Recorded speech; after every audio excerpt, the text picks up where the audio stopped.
Assalomu alaykum.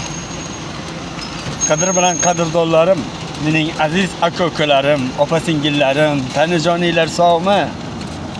Xonadonlar tinchmi? Aziz boshinglar omon bo'lsin.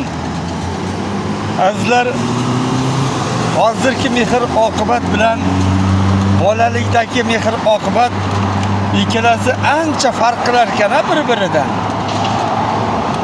Endi kimga qanday bilmadim-ku, menga juda farqi bor ekan.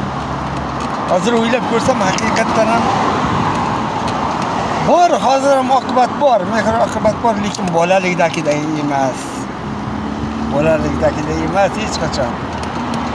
Bolaligimizda amakivachchalarimiz, bo'lalarimiz biznikiga qidirib kelsa, oyoq kiyimni yashirib qo'yardik. Nima bo'lsa ham ketib qolmasin deb. Xolamiz, ammalarimiz kelsa, shu oyoq kiyimini yashirib qo'yardik. Yana bir kun yotsin, yana bir kun yotsin, yana o'ynaylik deb biz borsak ham oyoq kiyimimizni yashirib qo'yishardi. Shu maktabni bitirgandan keyin rizqi qandaydir mehr-oqibatlar o'zgarib qoldi-da, hammamiz o'qishga ketdi, kimdir armiyaga ketdi, kimdir musofir yurtda ketdi.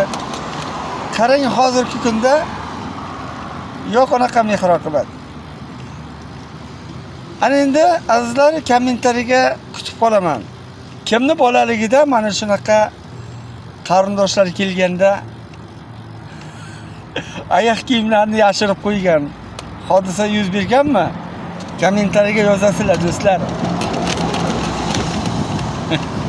Boringlarga shukr, atitini kutaman.